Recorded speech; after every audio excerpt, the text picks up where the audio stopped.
You might think I am absolutely crazy, but I believe that there are only a handful of people who are really ready, willing, and able, truly capable of being in business. So if you think that maybe you should start a business, this is the video for you. Who should start a business?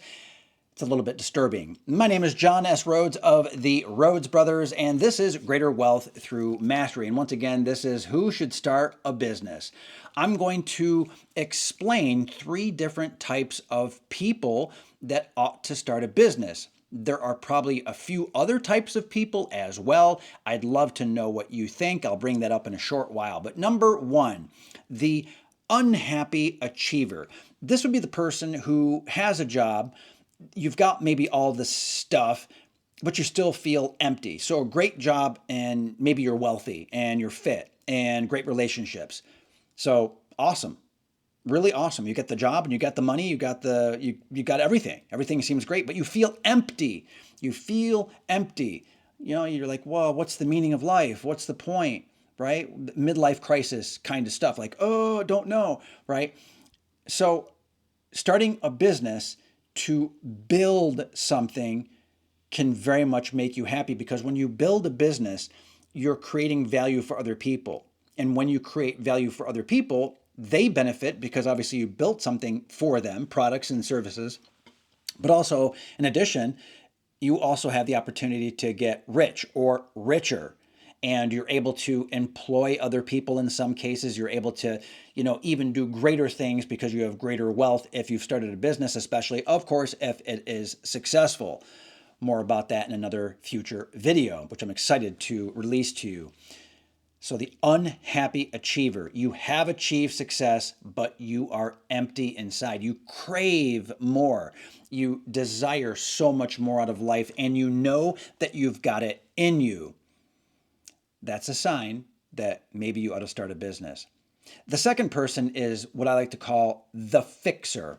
So this person, perhaps you, is great at spotting problems, challenges, issues, and then solving them. In other words, solving problems that other people have. Like, you recognize the problem, you like fixing the problem. Now, it could be something that's very physical and hands-on. The fixer could be someone who's in the real world doing real stuff, turning cranks, pushing buttons, fixing, uploading, touching things in the real world. Or it could be someone who does more cognitive work, right? Someone who does more thinking, information-based work, decision-based work. Perfectly fine. Doesn't matter. Still fixing, still seeing, and then fixing problems. So turn that skill of identifying problems and fixing the problems into a business, because people will pay for solutions. And what are solutions? For the most part, you are removing some kind of pain or moving people towards heaven, right? So moving farther away from hell and further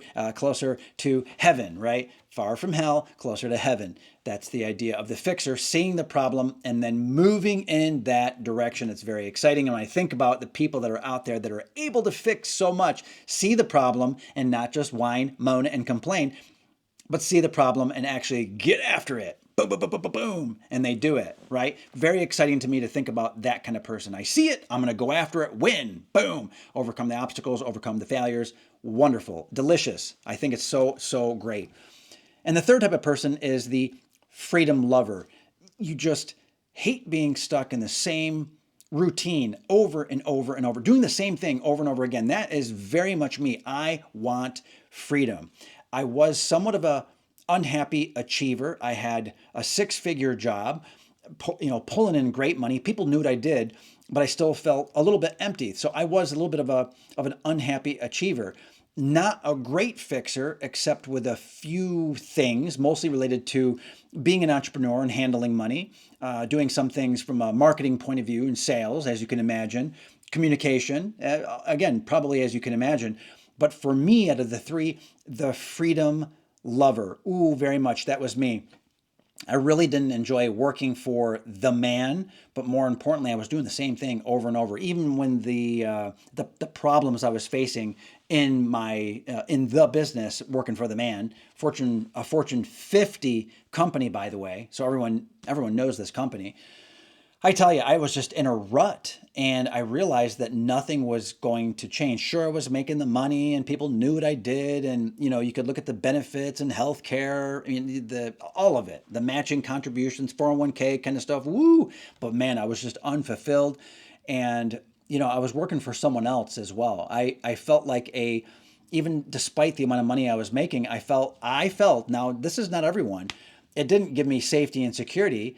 Instead, it felt like slave chains. I felt tethered to another mission, another, nameless, faceless cubicle. I was just like there, chained to the desk in essence. And the mission of the company, I didn't really resonate with. It didn't mean anything to me what we were doing. I loved the people that I worked with and the customers were awesome, but the business itself, it just didn't resonate with me. It didn't give me the breakthrough, well, really breakthrough after breakthrough that I desired. Ba-boom, right? Just did not give it to me. And really working for someone else, it was not for me. So a business is what lets you control. And if you have control with the business, yes, there's risk and there are issues, but the upside is tremendous. Number one. Number two is you have control over everything, and that is freedom. That is freedom, my friend. Now, if this resonated with you, please, please, by all means, pass it on to someone else. Again, if you're an unhappy achiever, a fixer, or a freedom lover, embrace it. If you know someone else is, and maybe this will help them, pass it along to them. It's word of mouth referrals just like yours that help the channel grow. Please subscribe, leave a comment. If you feel there are other types of people that are just ready and willing and able, they're ripe for starting a business, please go for it. But really, these three buckets are from an 80-20 Pareto principle point of view, these three are the big three. But prove me wrong. Please drop a comment in and let me know otherwise. That's very exciting to be proven wrong. I do mean that. My brother Matt also appreciates that. This is Greater Wealth Through Mastery. Again, this was John S. Rhodes, and I can't wait to see you in the next video.